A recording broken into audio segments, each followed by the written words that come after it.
Bom, na última aula a gente parou na parte de funções crescentes e decrescentes, né? Definimos e vimos alguns exemplos de funções não decrescentes, funções crescentes, de não crescentes e também de decrescente, né? Certo? Então,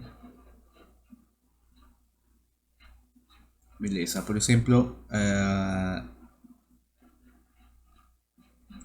a gente pode ver aqui um exemplo de uma função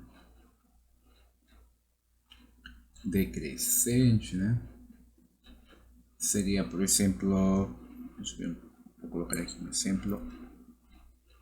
Opa.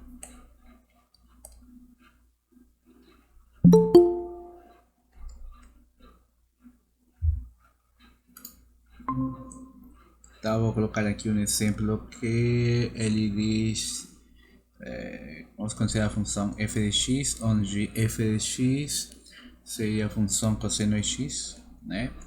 E onde o x esteja no intervalo 0π, certo? Aqui podemos, vamos ver como que seria a gráfica dessa função. Ela seria mais ou menos assim, né? X, y aqui. E lembremos que a função cosseno é periódica, né? Então seria aqui 0 π 2π, né? E como a gente está querendo ver como que é o comportamento da função é nesse intervalo 0π, né? Lembremos também que a amplitude, né, dessa mesma função está entre 1 e menos 1. Então o gráfico, né, dessa função seria mais ou menos um negócio assim, né? Cortando o eixo x, π médios. Certo? Então essa aqui é uma função decrescente.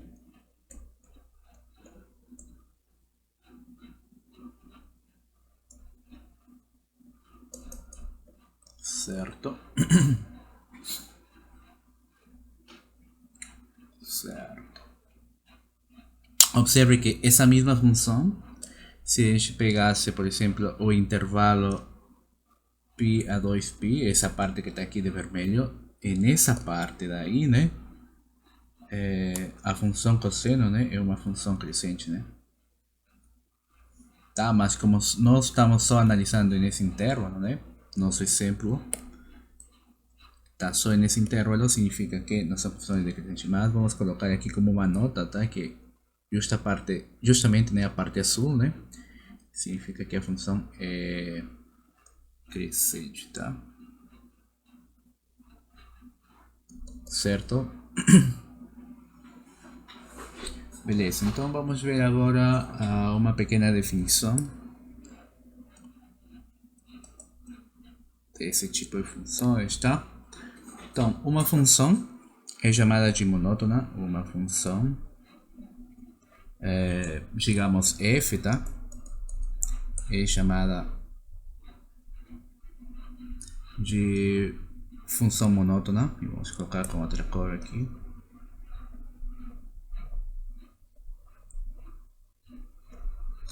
Tá? É chamada de função monótona, aí vamos ser bem específicos aqui, sobre S, que é o conjunto, né, onde a gente estava definindo sempre as funções, tá? Sobre um conjunto S, se sobre o conjunto S, se sobre o conjunto S, a função f, né,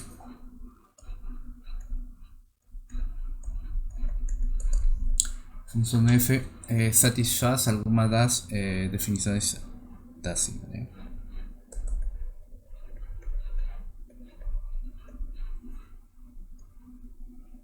Professor, não tô conseguindo escutar o senhor, tá travando.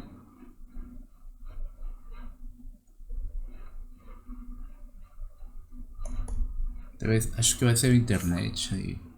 Tá ouvindo com dados? Se for assim, acho que vai ser a Tô, internet. professor. Tô gravando também a aula. voltar o vídeo porque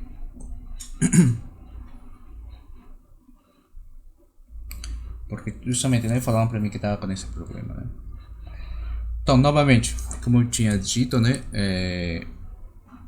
na última aula nós vimos, né, a parte de funções não decrescentes, função crescente, não crescente e decrescente, certo?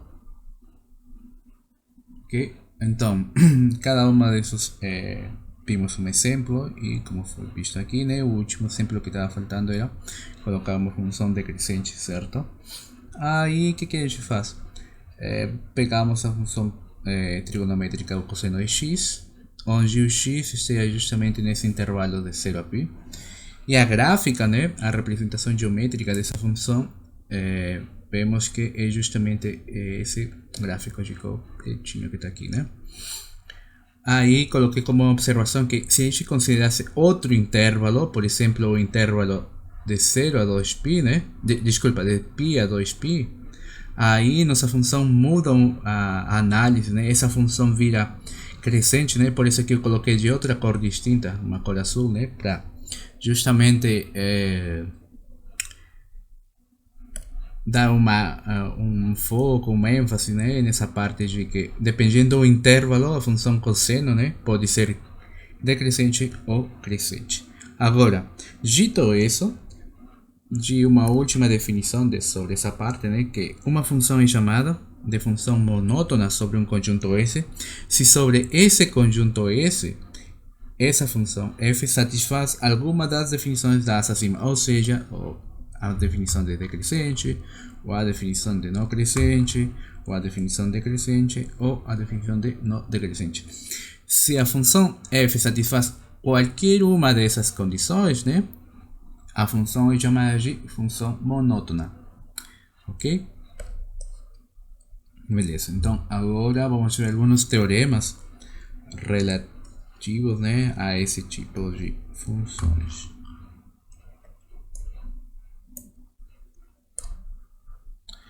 Teorema.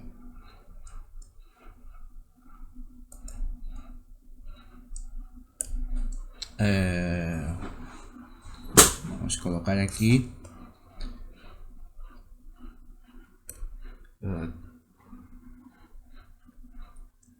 teoremas relativos a funções inversas. Teoremas relativos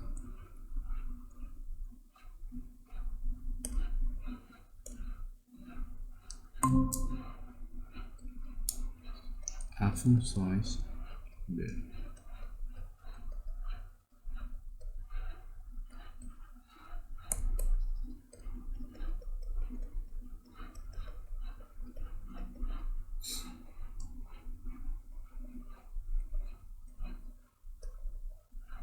Tá, vamos ver o primeiro teorema.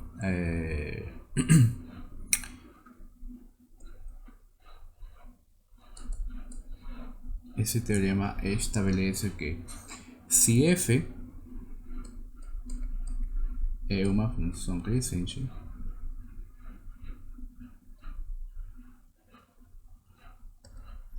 tá? Digamos que seja crescente sobre um conjunto S, sobre S, então vai acontecer duas coisas, tá? Vamos colocar 1 e 2. A primeira é que f possui inversa. Essa f que a gente colocou aí possui inversa, tá? Essa inversa nós vamos anotar por f menos 1, a qual está definida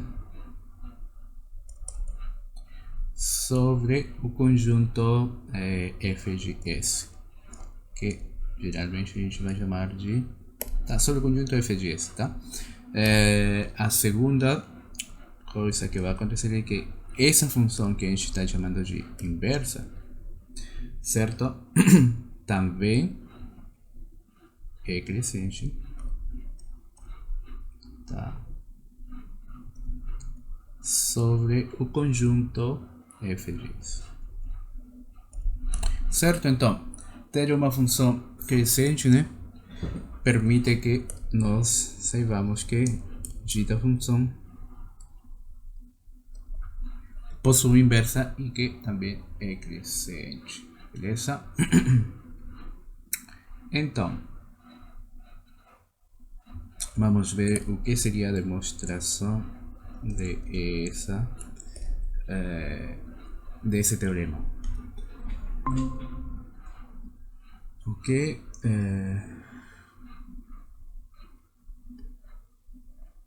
vamos provar a injetividade, tá? Estrelinha, vamos demonstrar a injetividade, primeiro passo, tá? Injetividade da função f, tá?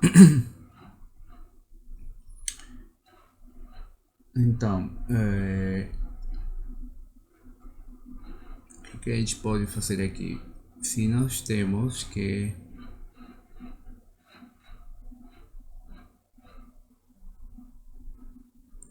por definição, né, de injetividade, nós teríamos que se a gente tem que f de x sub 1 é igual a f de x sub 2, tá? Para todo x1 e x2 que está nesse.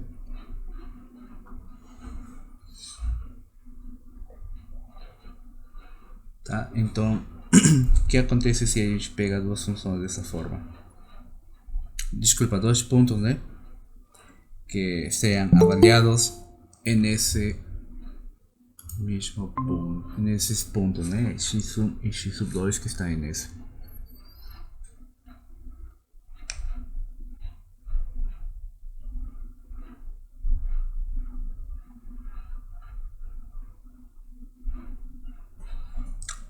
Bom, vamos ver. Se nós temos isso, né? Vamos ver se a gente tem dois pontos diferentes. O que vai acontecer aqui?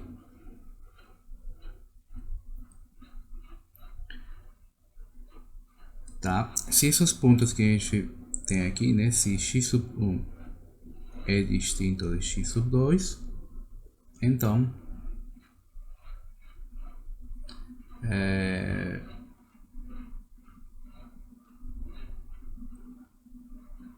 teríamos dois casos, né? Teríamos que o x sub 1 é menor que x sub 2, ou estou escrevendo errado aqui. Teríamos ou x sub 1 é maior que x sub, desculpa, x sub 1 é menor que x sub 2, ou teríamos que x sub 1 é maior que x sub 2, né? É um disjunto, né? Certo? Beleza, temos esses dois aí, né?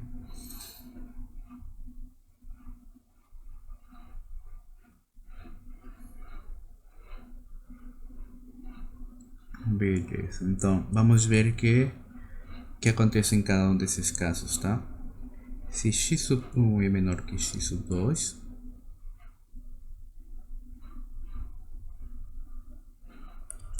o que aconteceria aí se x sub 1 é menor que x sub 2? Então,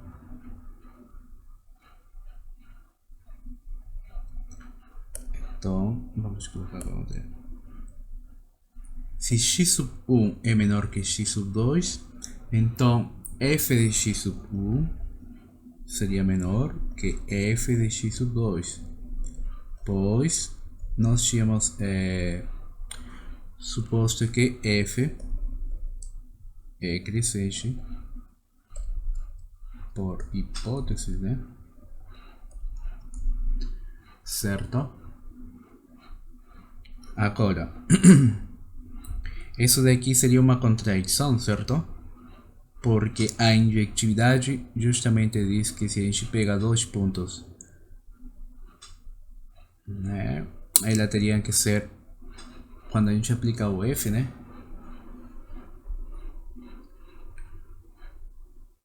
certo, teria que ser isso aí, né, isso aqui seria uma contradição, né.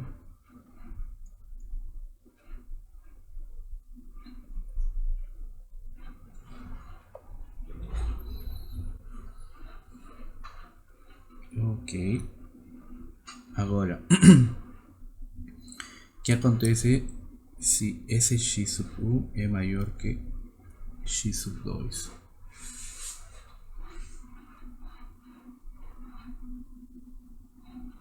Bom, aqui a gente teria o mesmo, né? Isso, observe que escrever que x sub 1 é maior que x sub 2 implica que f de x sub 1 é novamente maior que f de x sub 2. Isso é devido ao que? Pois f é crescente. Hipótese, né? Certo?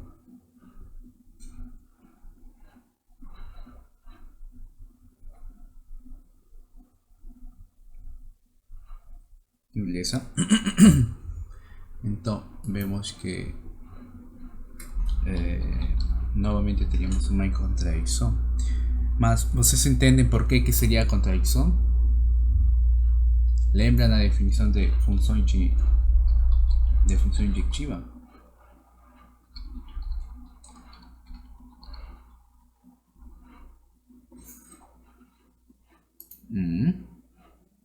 Lembra da definição?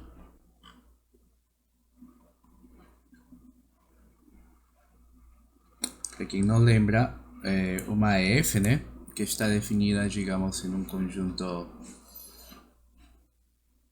x, tá? Vou colocar um x que vai para um conjunto y, né?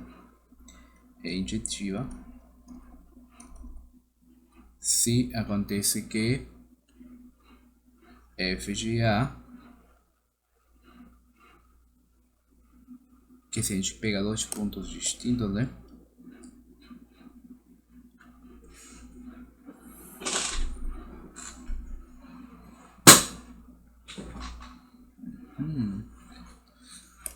A gente pega dois pontos distintos implica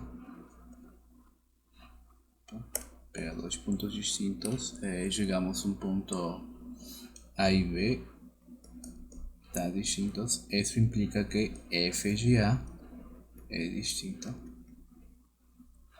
de f de B, né? Dito ou equivalentemente,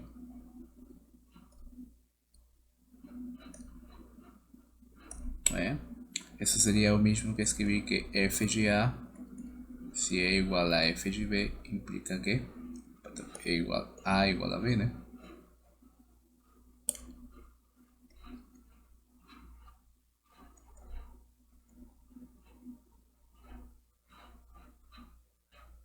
Certo? Certo, isso sei que como que passei dessa parte para essa parte, né? Isso se chama contraposição lógica, né? Se P implica que, isso é equivalente a dizer que no que implica no P, tá? Então, isso foi o que eu sei ali, né?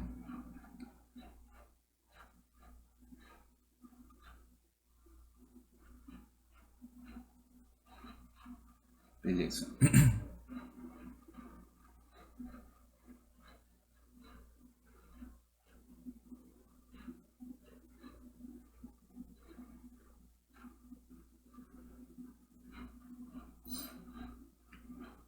Ok, então justamente nós queríamos ver isso daí, né? Se a gente tem dois pontos distintos, então concluímos que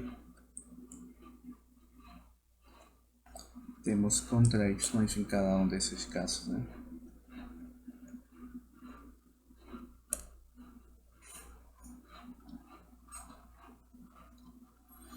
tanto,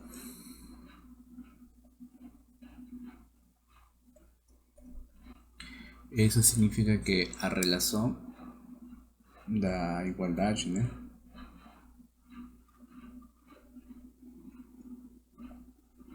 F de x sub 1 igual a f de x sub 2, né? Teríamos que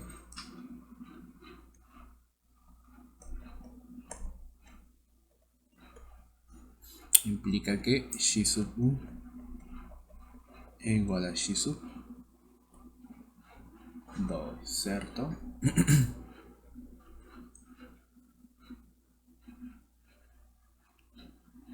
Certo? E isso saiu justamente de verificar essas coisas aqui, né?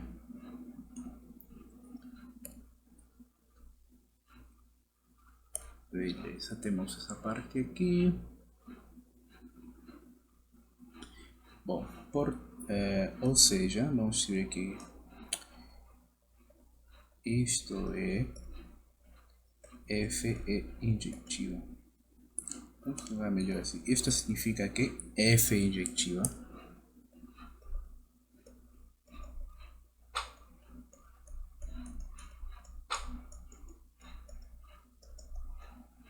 Tá? Isso significa que essa F é injetiva sobre o S, né? Certo? Portanto, né? Portanto, teríamos que se uma função é injetiva sobre um conjunto S, onde esse daí seria o domínio de toda função, o que a gente pode concluir? Portanto, essa função f, né, possui inversa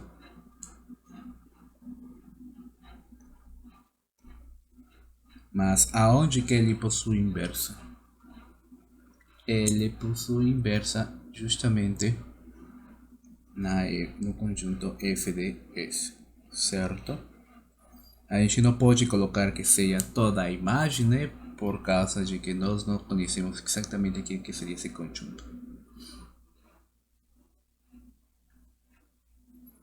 Tá, aqui no lugar de colocar se, vamos fazer suponha que, tá? Porque a gente está usando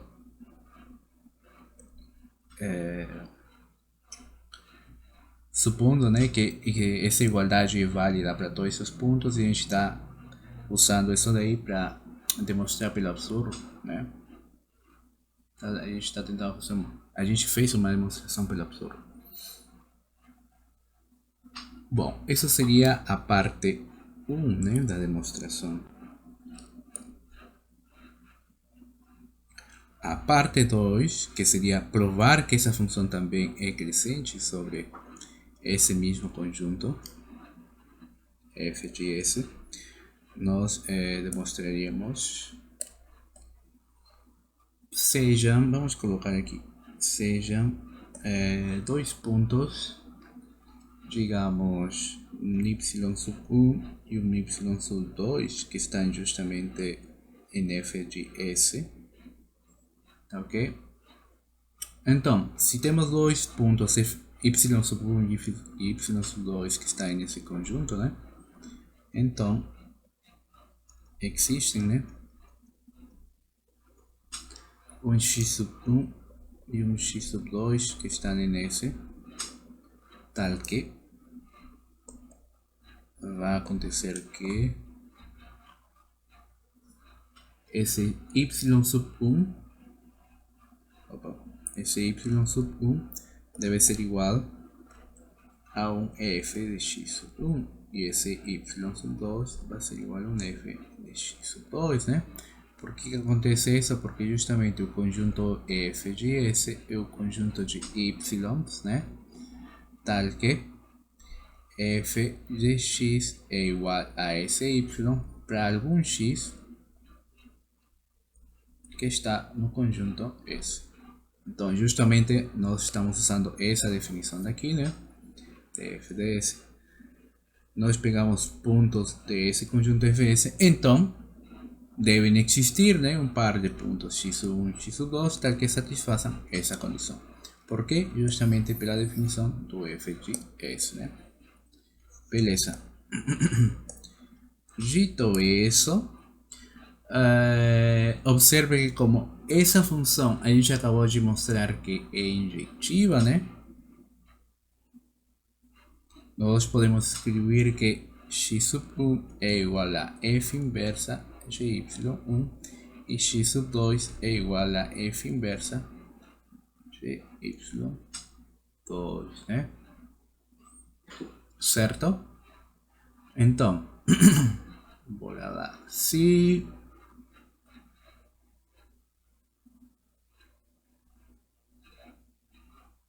suponha que, agora vamos suponha que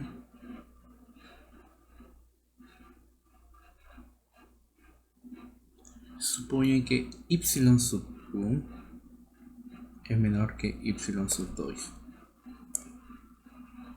tá? Então, vamos ter que aconteceria aí?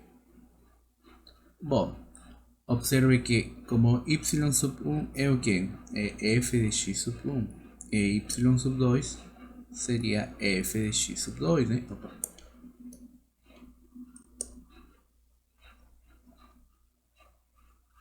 Certo? Então o sinal vai continuar sendo o mesmo, certo? Então a gente coloca um então aqui. Certo, né? Então nós temos essa que preserva, né?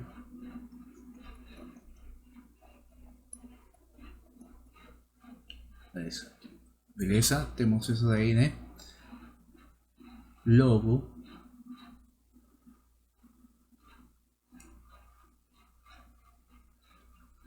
o que pode acontecer aqui? Pode acontecer que a gente pode ter pode acontecer três coisas aqui, né? Uma,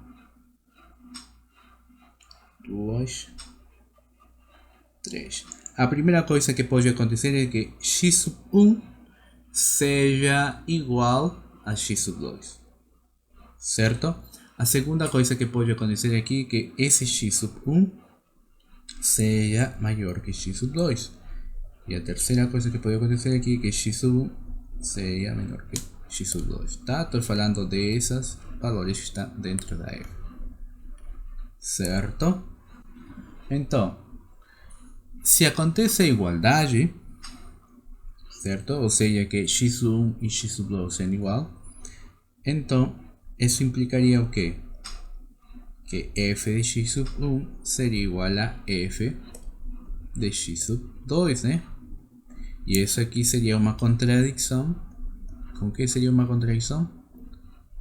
Com a hipótese de que, né, de que f de x sub 1 é menor que f de x sub 2, né? Certo? Então, e o que acontece agora se x sub 1 é maior que x sub 2, né? Então, como f é crescente, então, ela que acontece com uma função crescente, ela preserva essa desigualdade, né? F de x sub 1 é maior que f de x sub 2, né?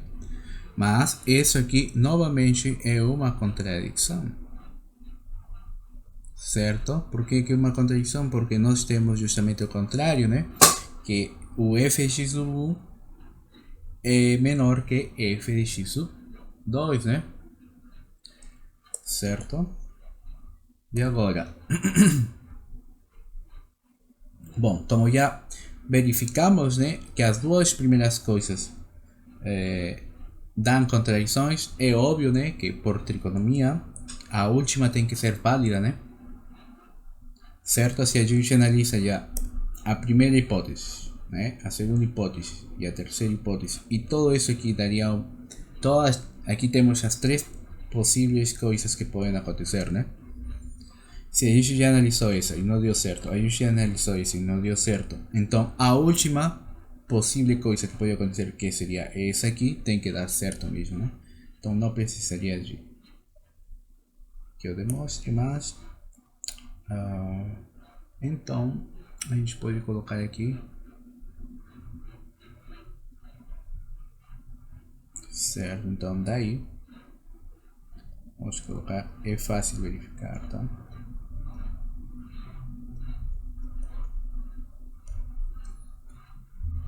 Então vimos que essas duas primeiras falham e que devido a isso, né, a última tem que ser verdade, não, né? Logo, ou daí, né? Daí esse x sub 1 seria menor que x sub 2, ou seja, né, nós teríamos aqui que quem que era x sub 1? X sub 1, lembremos quem que é x sub 1? É f era menos 1 inversa de, certo? De y1. Aqui a gente coloca que esse cara é menor que x sub 2, né? Mas x sub 2 é o que? É f menos 1 de y2, né? Certo? Então, o que a gente acabou de provar aqui, então? Que se nós temos dois valores, né? Y sub 1 e y sub 2, né? Que satisfazem essa condição daqui. Quando a gente aplicar a função inversa, essa desigualdade é preservada, né? Então isso implica que essa função inversa é crescente, né? Portanto, a função inversa é crescente, certo? Sobre quem que seria crescente? Sobre o conjunto f de s, né? Por que seria sobre esse conjunto? Porque justamente nós pegamos esses y sub 1 e esse y sub 2 nesse conjunto f de s, certo? Então nós acabamos de mostrar que esse teoreminha daqui é válido, né? Se a gente tem uma função crescente, então a inversa está definida sobre f de s, e essa inversa também é uma função crescente, tá? Como a f original, tá? Ok? Beleza. Bom, vamos ver aqui mais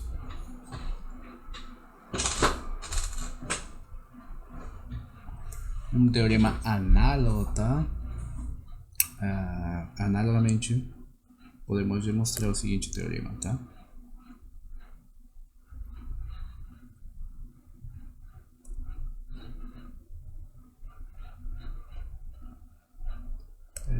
Analogamente é possível demonstrar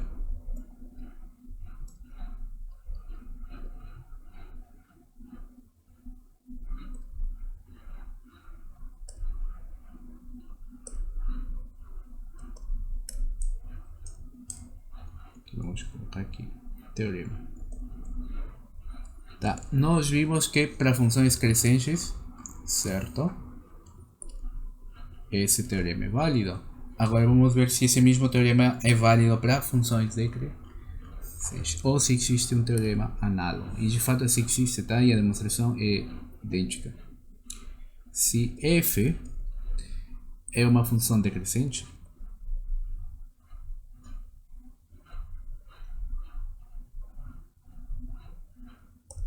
ok? Chegamos sobre um conjunto S, ok? Então vamos ter duas coisas que vão acontecer aqui. A primeira é que essa f possui inversa, tá? E essa inversa vamos denotar também por f menos 1, definida sobre o conjunto f de s, certo? E da mesma forma que para o caso da função crescente, né, nós estamos vendo aqui decrescente, tá? Essa função inversa também é decrescente sobre f.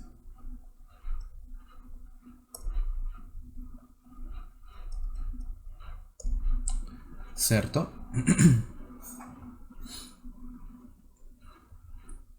Tá ok. Então vamos ver aqui um pequeno exemplo, tá? A demonstração disso aqui vocês podem fazer, tá? É repetir o mesmo, tá?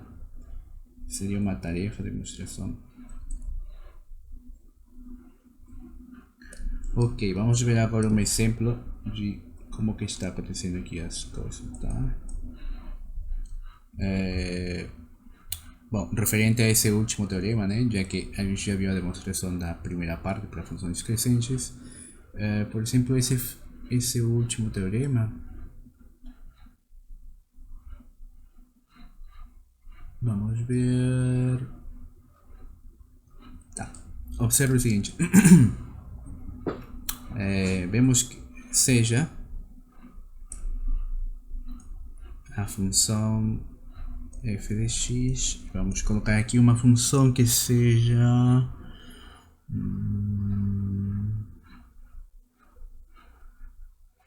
tá, o cosseno de x, tá, o cosseno de x, tá, observe que essa função é decrescente em qual intervalo, ou em que intervalo é decrescente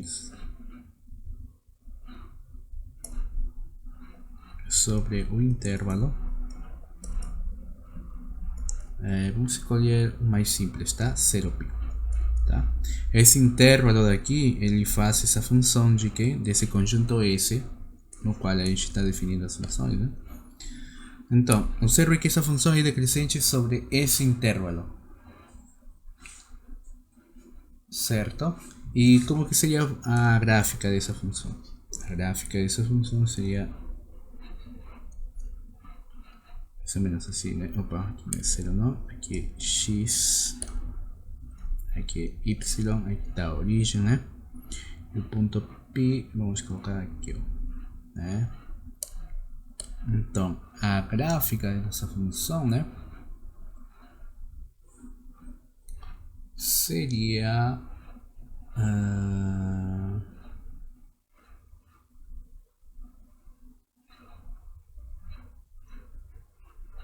vamos colocar aqui o 1, tá?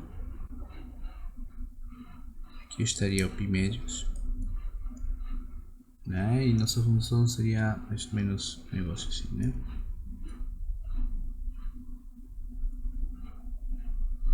Certo? E aqui estaria o menos 1.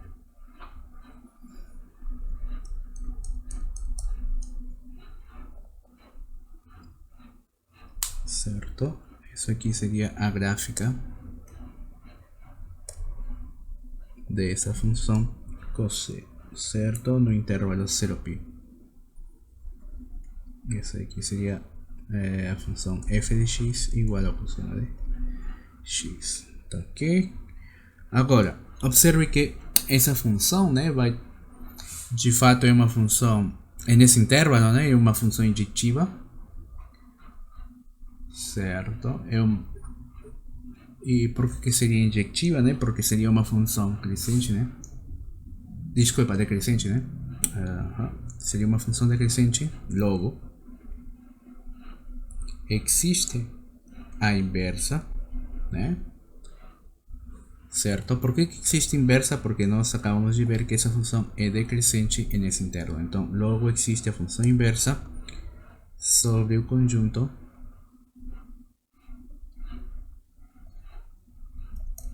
que seria f de 0 a π,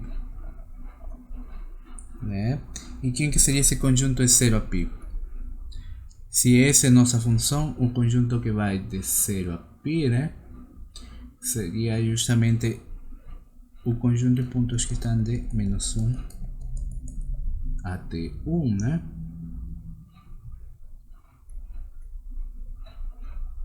Certo? Agora, o que é a inversa do cosseno?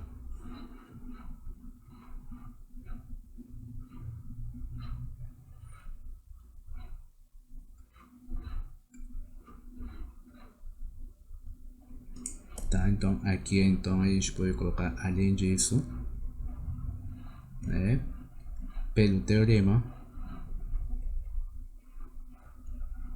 temos que a função inversa desse x, quem que é a função inversa do cosseno? É o arco cosseno de x, né? E o que acontece com o que diz o teorema? O teorema diz que se uma função é decrescente, né, então sua inversa também é decrescente, certo?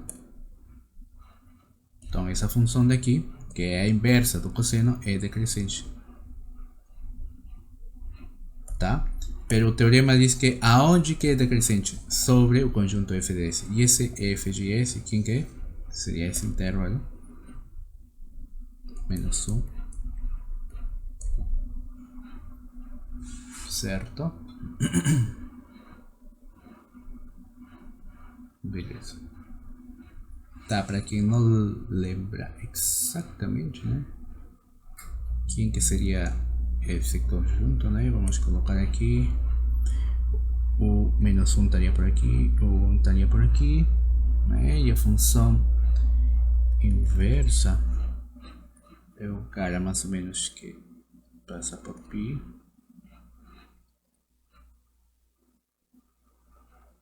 É o cara que faz mais ou menos um negócio assim, né? Essa é de azul, né? Seria a função f inversa de x, que é igual ao arco cosseno de x. Ok? Bom, temos aqui já o teorema, certo? E vamos ver um segundo teorema que garante, além de garantir, né, que se uma função é crescente ou decrescente, implica que a função inversa existe e que este é decrescente também, né? Vamos ver um teorema que garante a continuidade, tá? Bora lá.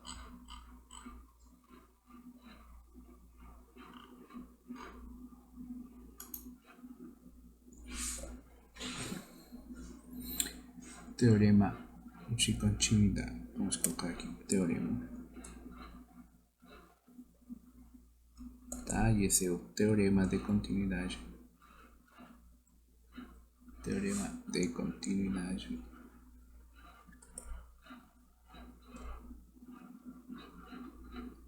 Tá? Da função inversa, certo? Para uma função são f contínua. Ok? O que diz esse teorema? Vamos colocar aqui, seja f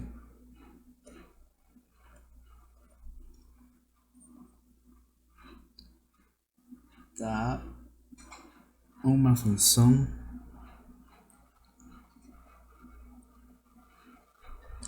que seja crescente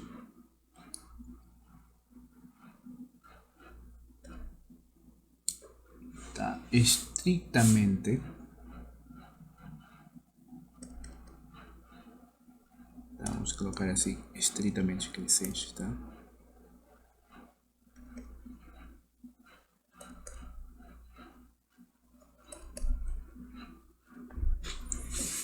Ok, se temos uma função desse tipo, agora a pergunta é quando uma função é estritamente crescente. Bom, uma função é dita estritamente crescente se satisfaz a definição, e vamos ir para cá, tá?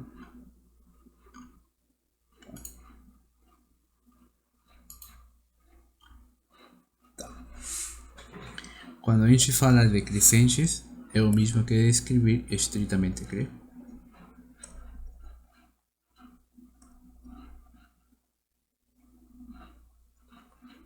tá? E só por acaso aqui aparecesse a palavra de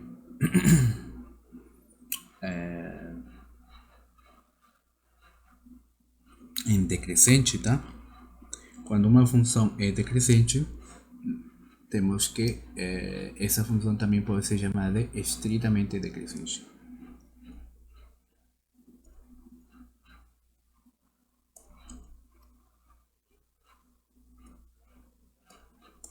Tá ok? Então, dito isso,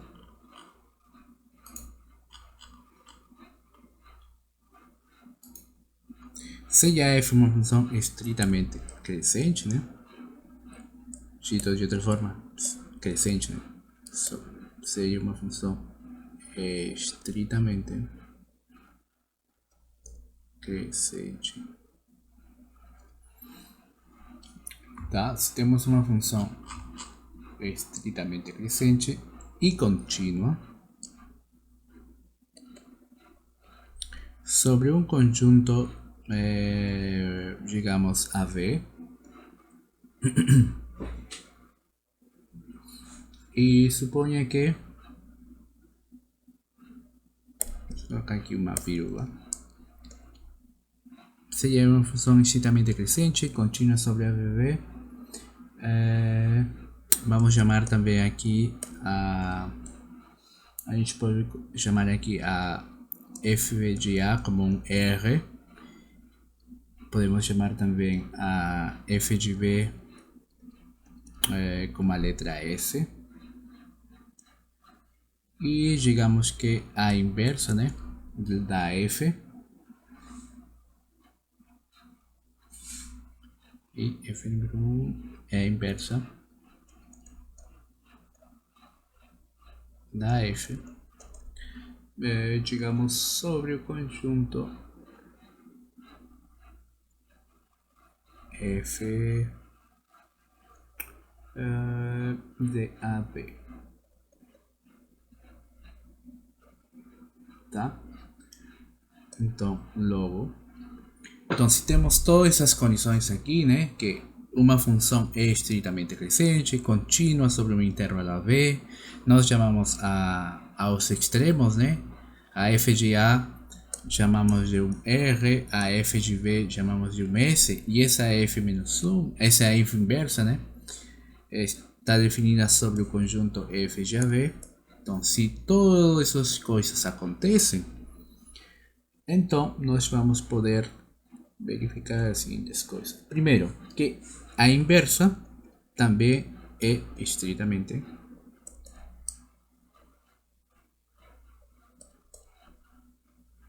crescente, tá? E aonde que vai ser estritamente crescente? Sobre o intervalo, desculpa, sobre o conjunto f de AB.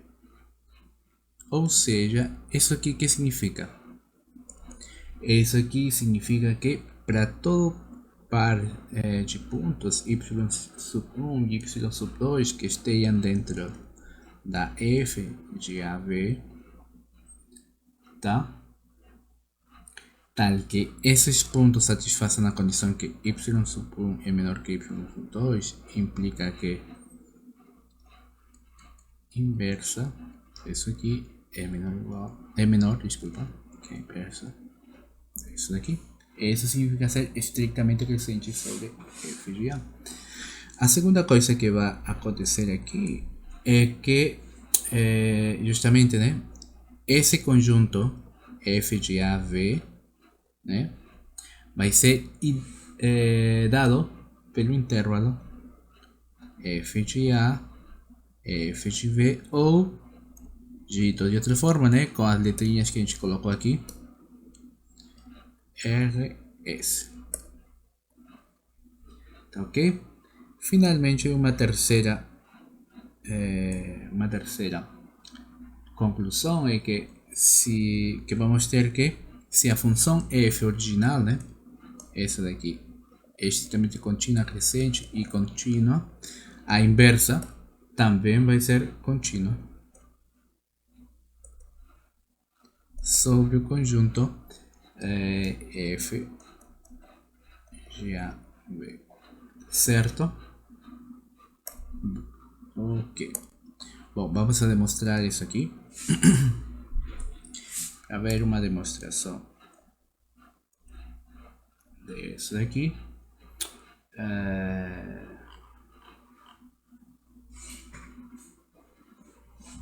Bom, para demonstrar a parte 1, né? Ela que diz, se uma função é estritamente crescente, então sua inversa também é estritamente crescente. Certo? Então, se vocês observam, né? Isso daí é o mesmo que a gente tem aqui, né? Uma função é crescente, então possui inversa definida sobre esse conjunto e f também é crescente, né? E nós já falamos que crescente, nas definições que a gente está usando, é equivalente a dizer estritamente crescente, né? Então, aqui seria esse teorema daqui demonstraria, né, a primeira parte, né, desse outro teorema mais velho aqui. Então a gente podemos escrever aqui, isto é verdade por teorema, né, pelo teorema inicial, né, pelo teorema do começo, né? Opa.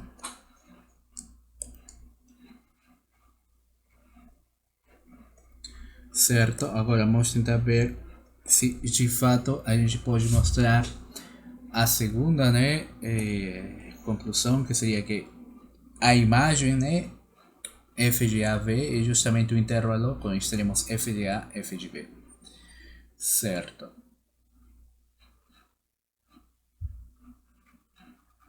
Então, nós sabemos por análise 1, né, que as funções contínuas transformam intervalos em outros intervalos, certo? Tá? Então, como f é contínuo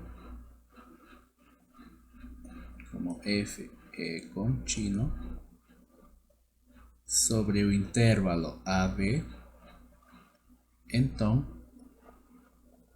f de AB também é um intervalo, né?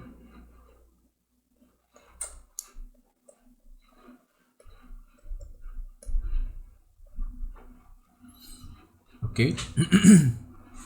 Quando eu estou escrevendo isso aqui, eu escrevo isso aqui devido a que, por exemplo, a gente pode ter uma função, né, definida sobre o intervalo AB, mas acontece que se a gente coloca uma função, né, define aqui, nem sempre o f de a a v pode ser um único intervalo, né? Pode acontecer que a gente possa ter aqui um pedacinho aqui, outro pedacinho aqui e está avaliado aqui, certo? Por exemplo, isso acontece com a função máximo inteiro, né? Se a gente define, né, uma função que vai em um pequeno intervalo assim, ok? E a gente vai tomar, por exemplo, essa função aqui, f de x igual a 1 se x está no intervalo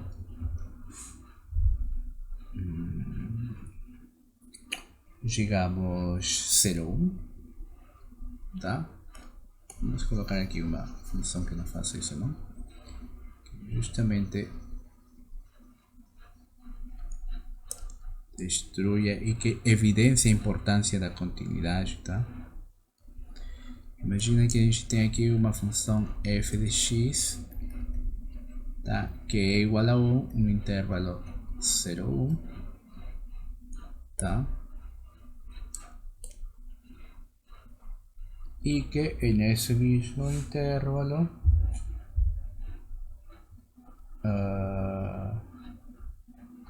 a gente pode colocar, tá, vamos colocar um 2 aqui, tá, 0,2 e que seja ver x quadrado intervalo, quando x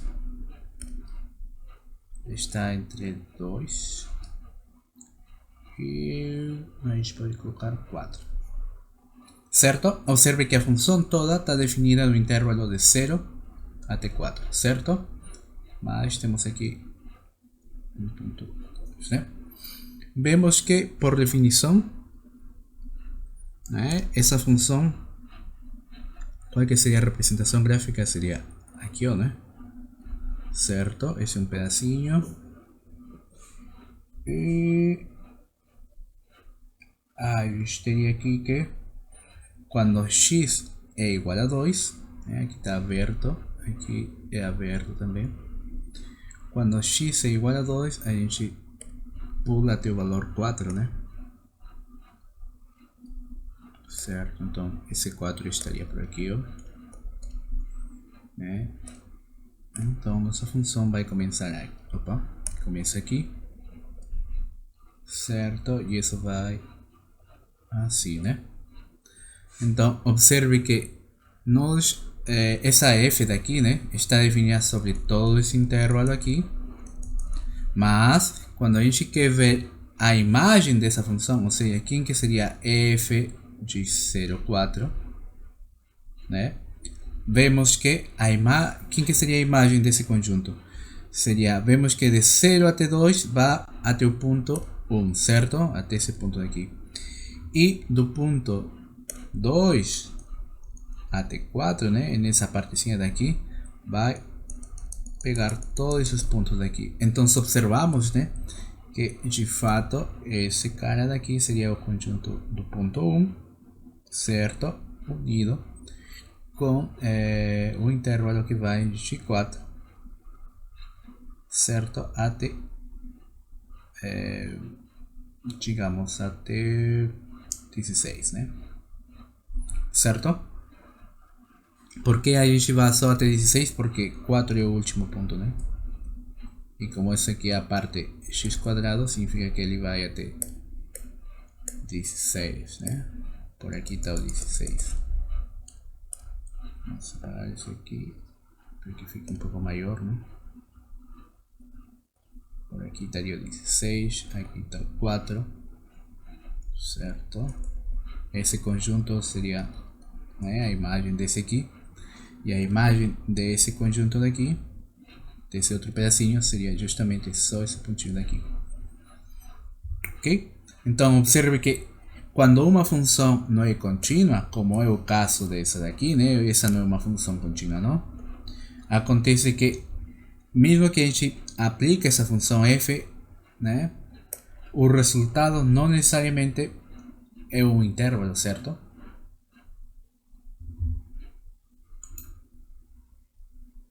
Certo? Então, bora lá. Como f é contínua, então vamos ver aqui, né? Explicado o caso, né, de que essa continuidade é que garante que, né, esse cara continue sendo um intervalo, porque já vimos que se a função não é contínua, como é o caso daqui, né, a imagem não necessariamente é um intervalo, não. Tá? Então, como f contínua sobre esse intervalo AB, então a função a f aplicada sobre esse intervalo também vai ser um intervalo, certo? Já vimos por que acontece isso.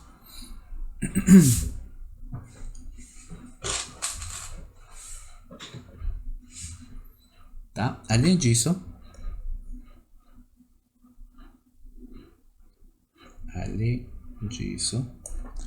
a continuidade da f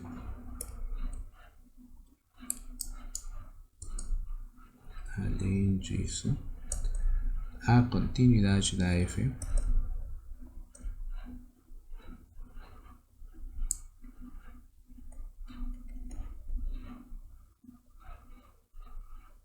garante que essa f, né, garante que essa f atinge o máximo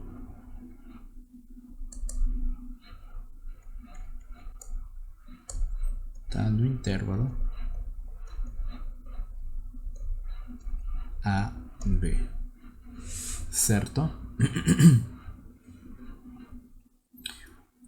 Certo? Se esse analogamente, essa mesma continuidade também garante que novamente, a continuidade da f também garante que atinge o mínimo no intervalo AB. Certo? Então, se essa função f atinge o máximo e o mínimo, né? Isso implica o quê? Isto implica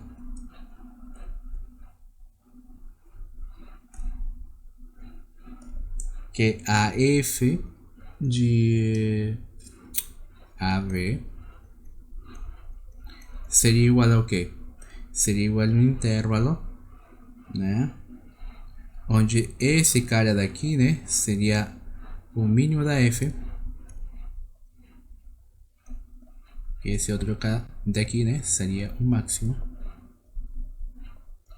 da f. Certo? Então, nós podemos chamar esses caras de um f de x sub 0 e um f de x sub 1, tá? Como a gente não conhece, a gente pode colocar o nome, né? Tá? Onde x sub 0 e x sub 1 estão no intervalo AB. Certo? Daí, o que a gente tem? Nós temos que, como f de x sub 0 e f de x sub 1 são o mínimo e o máximo respectivamente, então nós vamos ter que f de x sub 0, certo, é menor ou igual que f de x menor ou igual que f de x sub 1, certo? E isso aqui seria válido para todo x que a gente pegue no intervalo AB. Tá certo? Então, uma vez que a gente faz isso, né?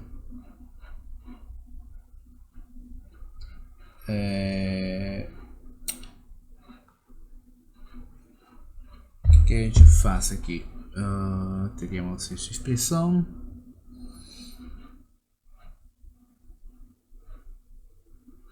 Bom, daqui. Observe que esse x sub 1, né, que está aqui, né, estava no intervalo AB, né? Como x sub 1 pertence ao intervalo AB, então o que acontece aqui? Que x sub 1 tem que estar entre os valores de A e B, né? Certo? Em particular, x sub 1 tem que ser menor ou igual que...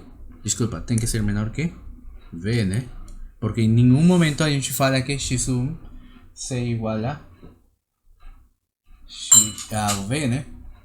Então, daí, logo, como essa f, né, que a gente pegou é uma função estritamente crescente, como f é estritamente crescente, temos que, se uma função é estritamente crescente, significa que ela preserva esse sinal aqui, né? Então nós teríamos que f de x sub 1 vai ser menor que f de b. Certo? Mas o que acontece aqui? Mas isso aqui seria uma contradição com quem?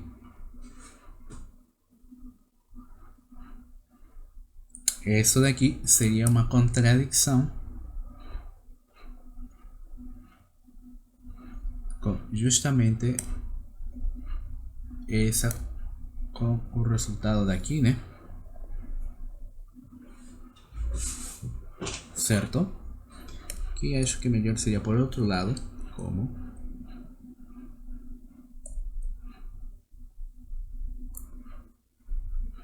tá? Como x, tá? Por que seria uma contradição? Porque justamente nós estamos vendo, né, que o f de x é menor ou igual que f de x sub 1, onde esse x toma valores entre a e b, ou seja, em algum momento o x pode ser o v, né? Então, se o x pode ser o v, então teríamos que f de b seria menor ou igual que f de x sub 1, né? E aqui estamos obtendo que o contrário, né? Que f de x sub 1 é menor que f de v. Tá? Portanto, aí temos uma contradição, né? Tá? Beleza. Então, portanto, da onde que saiu, da onde que a gente obteve essa contradição? Aí a gente conseguiu essa contradição da onde? De supor, né, que x sub 1 é menor que v, né? Certo? Então, o que a gente pode concluir? Nós podemos concluir aqui logo, como a contradição saiu daqui, né? Então tem que realmente acontecer o contrário, né? Que x sub 1 tem que ser maior ou igual que v, né? Certo? Trocamos, né, o sinal porque justamente nós acabamos de provar essa contradição. Certo?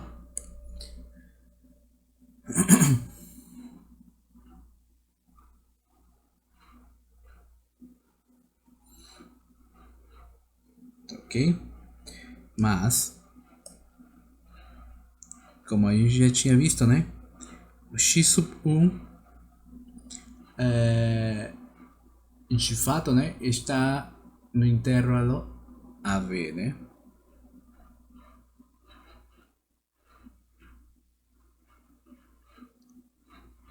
Certo.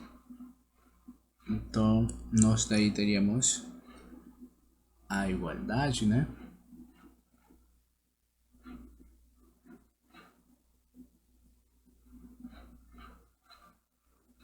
Certo. Mas esse x sub 1, né, como está dentro do AB, também, né, é menor que v. Então daí isto implica que o v, desculpa, que o x sub 1, né, é menor que o v e é menor ou igual que o v. Ou seja, teríamos aqui que x sub 1 é igual ao v. Então, analogamente, a gente pode mostrar para o caso do A.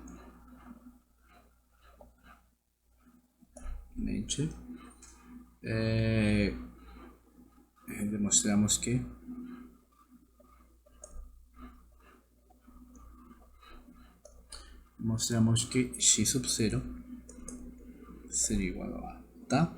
Então, verificamos que esse x sub 1 que aparece aqui, né, é o v. Então, analogamente, uma conta similar ao que foi feita aqui, né, mostra que esse x sub 0 vai ser o A, tá? Beleza. Então, com isso daqui, nós acabamos de mostrar, né, justamente essa partezinha daqui. Agora, vamos ver a terceira parte, que seria mostrar, né, que a função é contínua sobre esse intervalo f de AB. Certo. Vamos ver justamente essa terceira partezinha que mostra essa continuidade.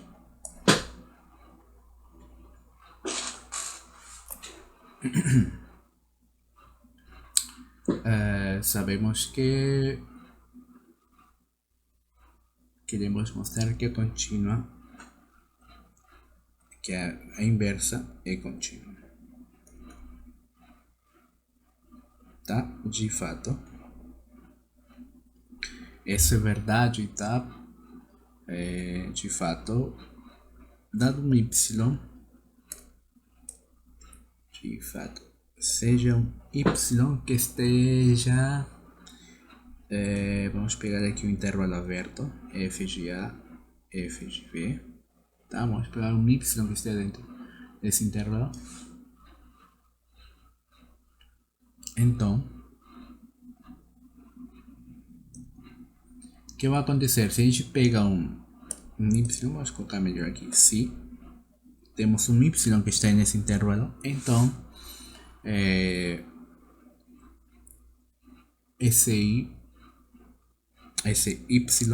vou chamar melhor de y sub 0, tá? Então esse y sub 0 vai ser igual a um fx sub 0, certo? Para um único ponto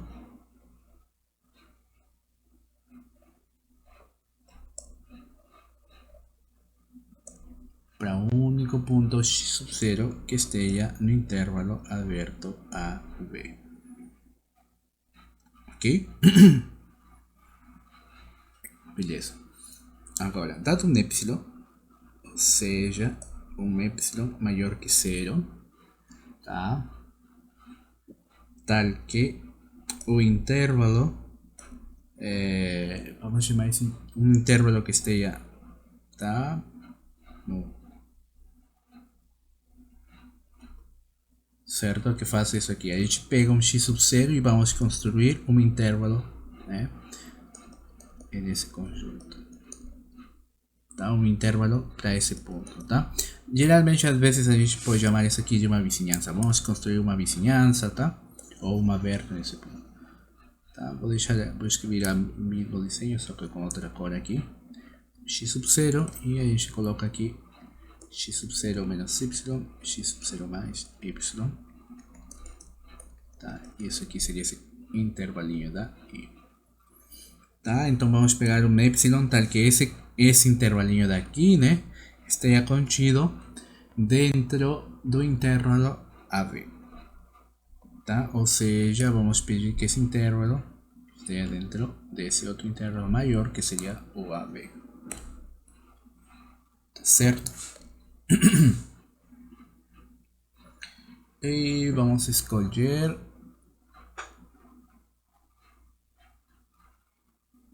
tá. Ponto. Escolha um delta.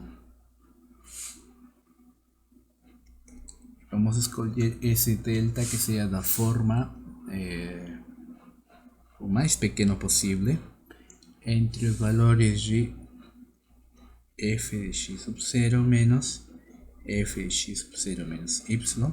Tá? Estou pegando esse valor menos esse aplicado na f, né?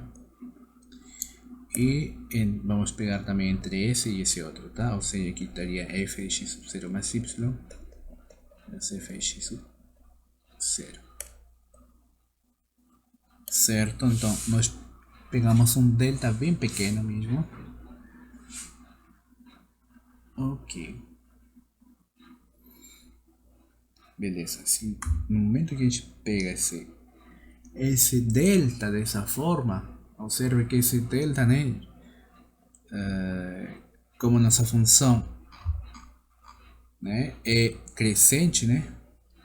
Desculpa, aqui tá, é crescente, certo? Então teríamos que esse cara é um número maior que 0, tá? Pois f é crescente, tá? Então, escolhido o delta, se a gente tem um y que esteja justamente, né, numa vizinhança que vamos criar aqui, essa vizinhança que seja da forma, tá, que seja no redor desse ponto daqui, tá, do y sub 0, tá. Vamos construir a vizinhança com esse delta, tá. Então, se a gente pega um y que está dentro dessa vizinhança, tá, e obviamente, né, devido à continuidade a f, essa vizinhança vai estar contida, né, entre f de A e f de B. Então temos que que se acontece isso daqui, teríamos o quê? Bom, se a gente tem f de x sub 0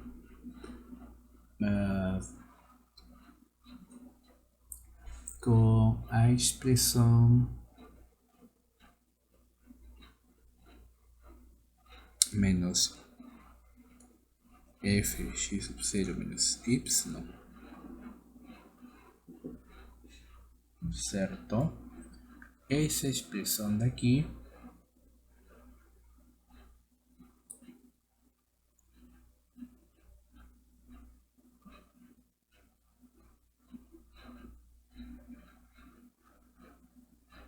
tá. Como o delta que está aqui é o mínimo desses valores, significa que o delta satisfaz essa condição, né? Certo. Além disso, né? Teríamos que esse mesmo delta, né? Vai fazer o que aqui? Temos que igualar. Isso aqui implicaria o quê? Vamos ver como o delta é o mínimo, né? Dessa expressão aqui. F de x sub 0 mais y menos f de x sub 0. Então, nós teríamos que essa expressão aqui, a gente poderia escrever que f de x sub 0 menos y é menor que f de x sub 0 menos delta.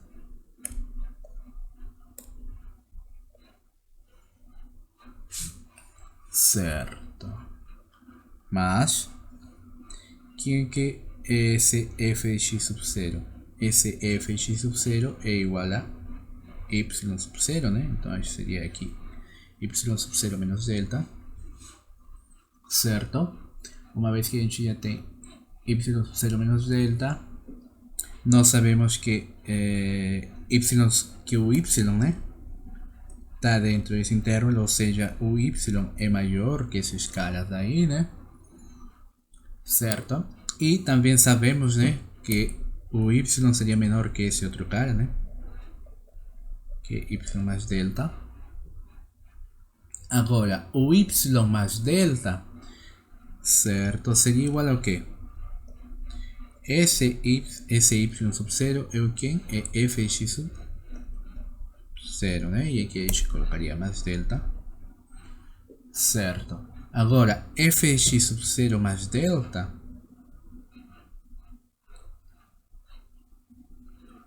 ok, f de x sub 0 mais delta seria menor que o que? Seria menor ou igual que f de x sub 0 mais y, mas isso aqui seria porque, pois, observa isso aqui, o delta, né, tem que ser menor que f de x sub 0 mais y menos f de x sub 0, né? Isso daqui, peguei dessa condição daqui, né? Certo. Uma vez que a gente já tem isso aqui, teríamos que nós podemos aplicar função inversa aqui, né? Daí, vamos colocar tudo bonitinho aqui, né?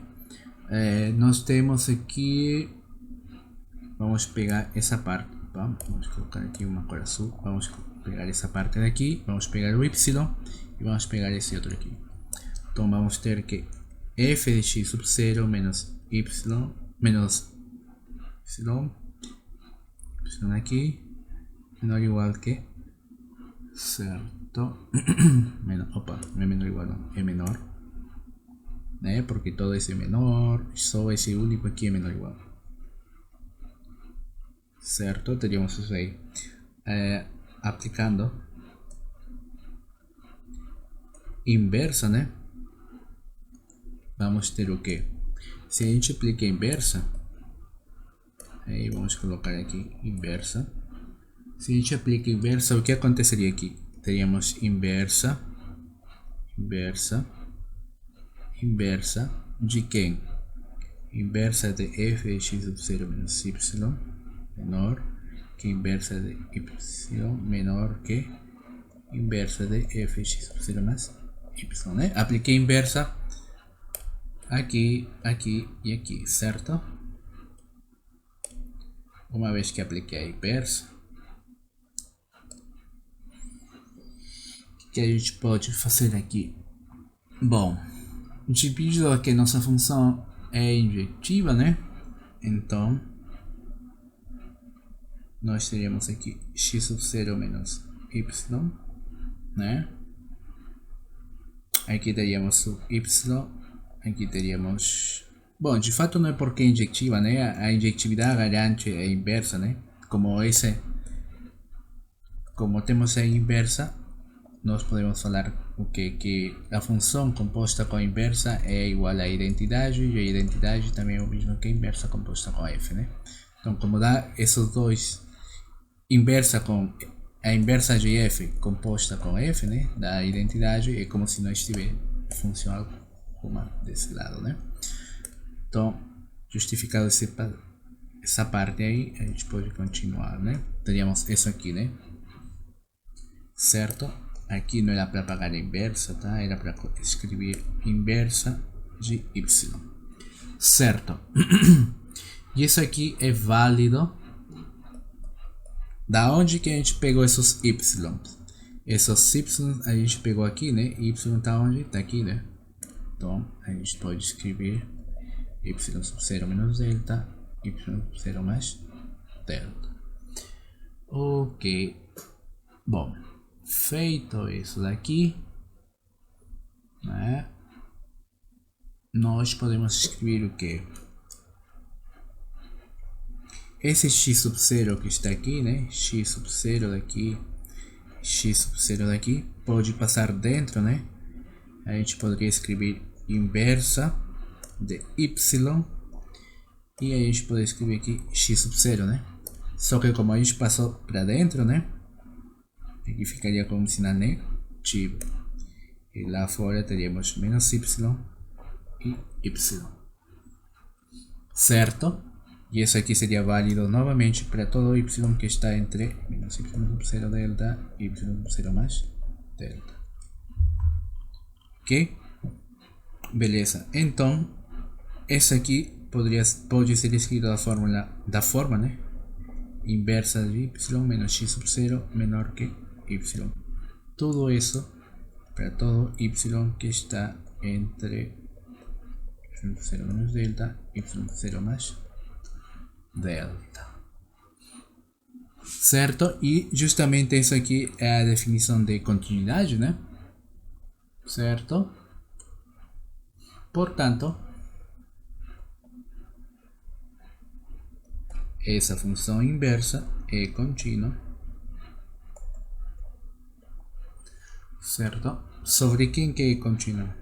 Sobre o intervalo f de A, f de B. Ok? Agora, está faltando o quê? Está faltando mostrar que nos extremos também existe continuidade. Lembre que todas essas contas que a gente fez aqui é só para um intervalo aberto, né? Nós usamos essa hipótese aqui, né? Que o y0 estava nesse intervalo aberto. Então, está faltando aqui verificar o que acontece nos extremos, né? Então, para verificar o que acontece nos extremos, observe que o limite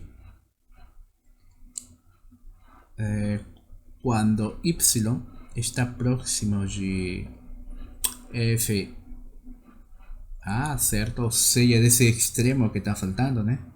Pela direita, lembremos que nós estamos vendo, né? F de A, F de B, certo? E os y estão por aqui, né? Então, por isso que quando o y está próximo de f de A, nós temos que calcular a inversa pela direita. E quando o y, né, que se aproximar ao f de b, que está aqui, nós temos que ir pela esquerda. Então, como nós queremos aproximar o que? Queremos ver, né, o que acontece com o limite da função inversa, né?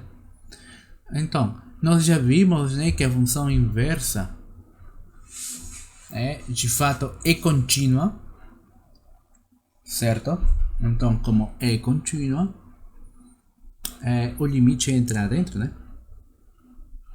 Então ficaria limite quando y está indo para f de a mais, né, de y, e essa seria igual à inversa de f de a, certo? E essa seria justamente a. Novamente aqui seria inversa, novamente pela continuidade, né, dessa função daqui, teríamos que o limite consiga entrar dentro, né, da função. Ok? E aqui teríamos inversa de f de b, e isso aqui seria justamente o b. Então aqui a gente pode colocar, né, pela continuidade. Vamos colocar melhor no lugar onde o c, né, a conta. Aqui pela continuidade da f. Isto é possível pela continuidade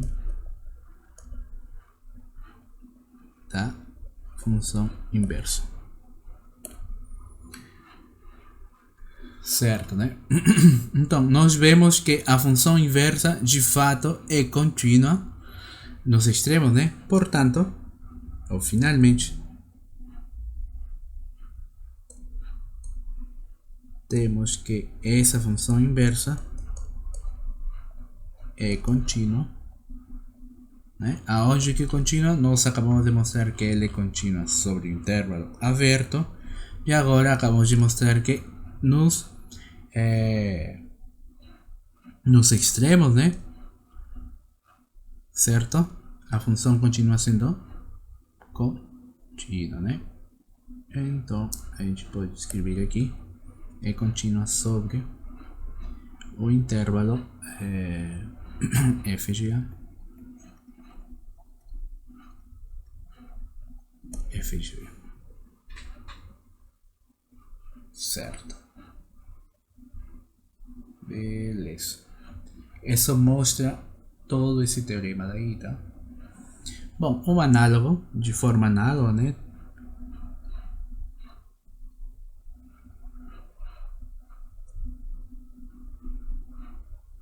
Temos o seguinte resultado. Tudo o que a gente viu aqui era válido para funções crescentes, né? Estritamente. Então, vemos que para funções estritamente decrescentes também esse teorema é válido. Então, vamos escrever aqui, seja f, né, seja uma função f estritamente decrescente,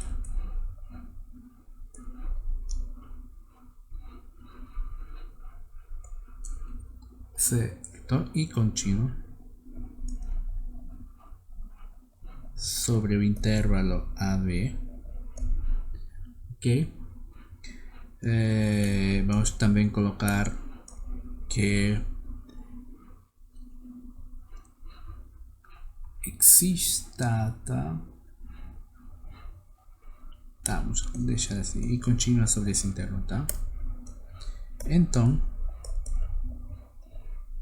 como a gente já tinha visto, né, vai acontecer três coisas aqui.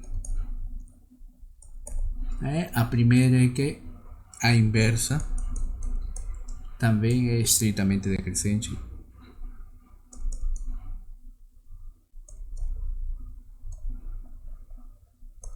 Certo? Sobre o que? Sobre f de AB. Também vamos ter que essa f de AB é igual a f de A, f de B, e além disso que a imagem inversa da f é contínua sobre o intervalo f de A, f de B. Tá? A demonstração desse teorema aqui também pode ser deixado como um exercício ou uma tarefa, tá? Porque é idêntico ao que a gente acabou de ver, tá? Tarefa. Tá? Só como uma dica, né? É análogo à demonstração da anterior, tá?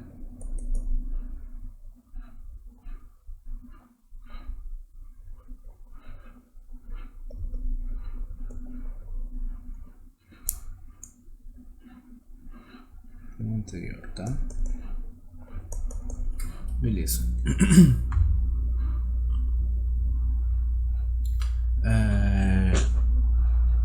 Vamos ver aqui um pequeno teorema sobre as aplicações do teorema do valor médio, tá? Acho que tem um espaço aqui para escrever. Sim, tem um espaço. Sim. Então vamos escrever aqui aplicações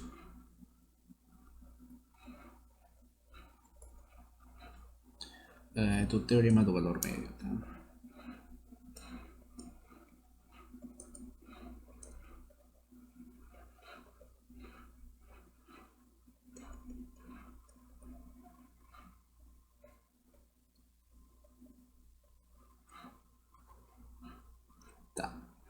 Uma aplicação desse teorema pode ser, olha aqui, teorema.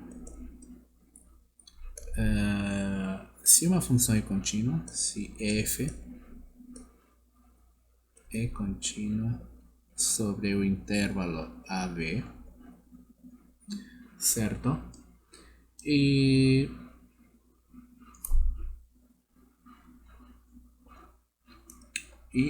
sua derivada é positiva, tá?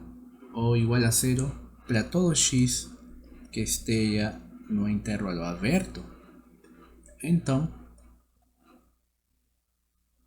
tá? Eu posso concluir que essa f é não decrescente.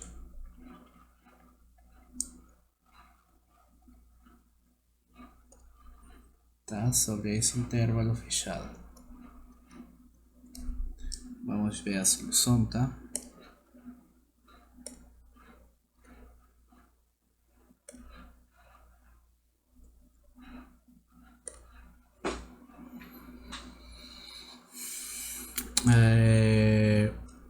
Vamos escolher aqui, seja um par de pontos x1 e x2 que estejam justamente no intervalo AB, tá? Seja tal que esse par de pontos, né, satisfaçam a propriedade de que um deles é maior que o outro. Seja que x1 que x2 é maior que x1, ou de outra forma, né, que x1 é menor que x2. Logo, pelo teorema do valor médio, que diz o teorema do valor médio? O teorema do valor médio fala para mim que existe, né, um ponto que a gente pode chamar de um C, que esteja justamente nesse intervalo gerado, né, por esses dois pontos aqui, tá? Tal que a f de x sub 2 menos f de x sub 1, tudo isso dividido entre x sub 2 menos x sub 1, certo? É igual à derivada de f no ponto C, certo? Agora, mas, por hipóteses,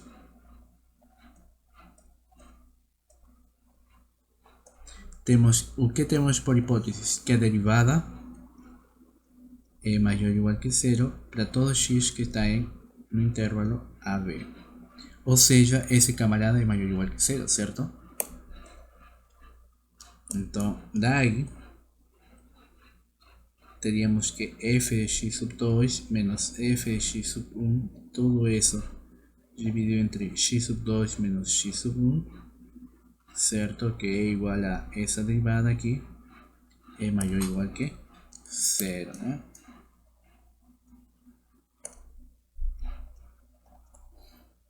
certo? Essa desigualdade implica que o logo teríamos o que? Essa expressão passa a multiplicar desse lado, né? E ficaria que fx sub 2 menos fx sub 1 seria maior ou igual que 0, né? Certo?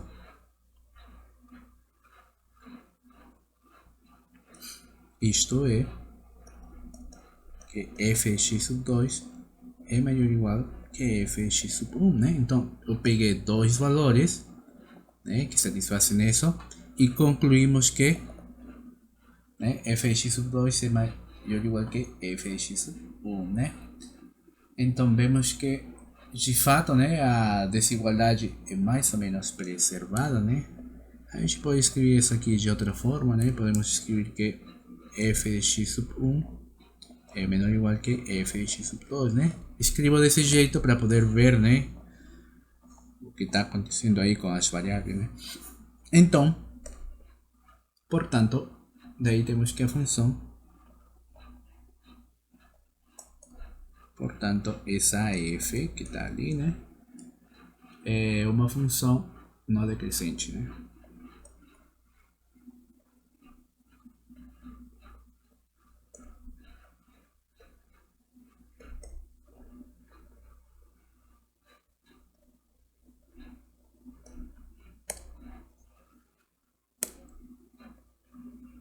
Tá certo? Beleza. Bom, analogamente a gente pode ver outro teorema, tá?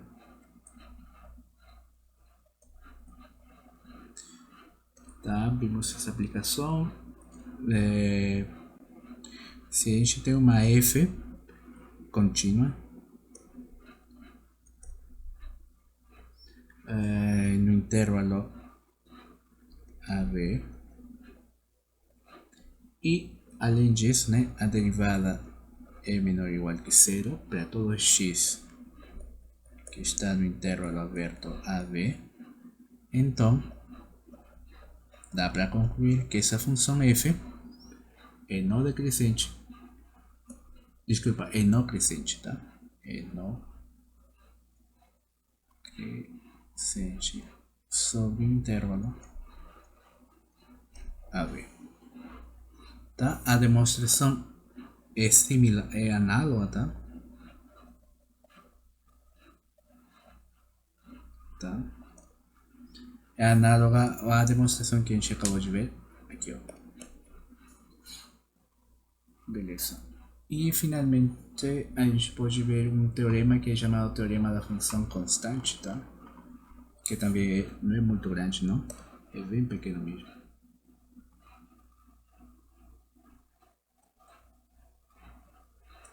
Teorema. E esse teorema é chamado teorema da função constante. A função constante. O que diz esse teorema da função constante? Ele diz se f, né, é contínua, ok? Digamos que é contínua sobre um intervalo fechado AB e digamos que a função possui derivada identicamente nula, né, para todo ponto x que está no intervalo aberto. Então, se a gente satisfaz essas duas condições, né, tá? Então f é constante sobre o intervalo AB. Tá? Observe que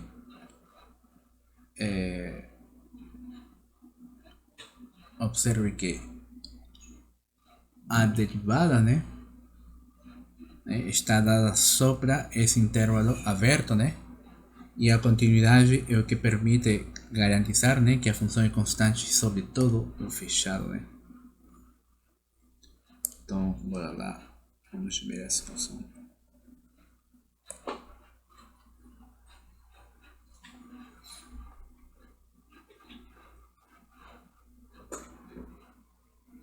Então, vamos pegar aqui, seja um x que esteja no intervalo AB, tá? Tal que esse x seja estritamente maior que o A, mas que seja menor ou igual que o B, tá? Logo, pelo teorema do valor médio, o teorema do valor médio diz o que existe, né, um C que está onde?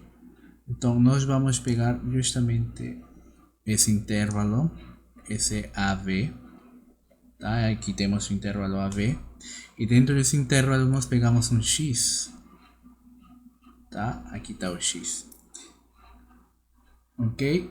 Justamente eu pego X e estou pedindo que o X não seja igual ao A, seja certo? Mas que existe a possibilidade de que seja igual ao B. Certo. Então, se a gente pega um C que está que está por aqui, vamos pegar que o C esteja aqui, ó. Certo? Esse C, estou pedindo que esteja no intervalo A, X aberto, ok? Tal que diz o teorema do valor médio? O teorema do valor médio diz que vai acontecer que f de x menos f de a, todo isso dividido por x menos a, seria igual à derivada do ponto C. Ok? Certo. Mas nós sabemos que a derivada, né, de x é igual a zero para todo x que está entre A e B, né? Ok?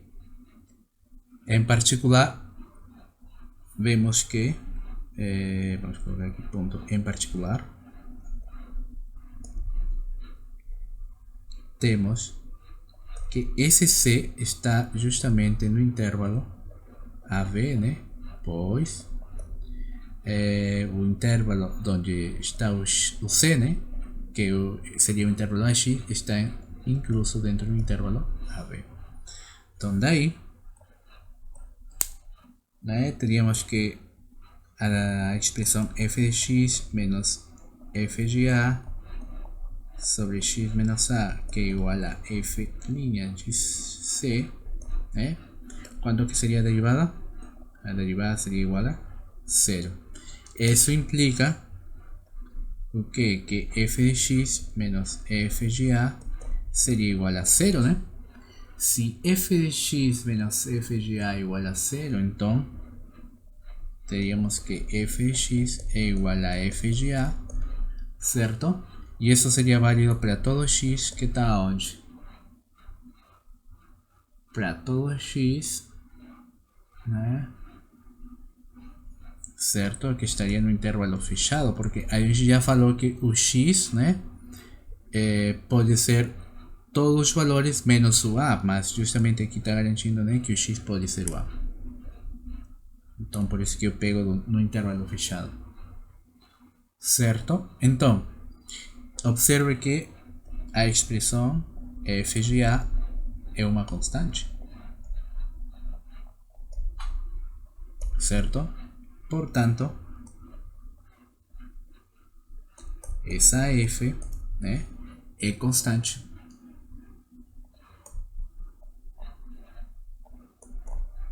Tá? Sobre o intervalo AB. Beleza? Bom, acho que com isso a gente pode terminar a aula de hoje.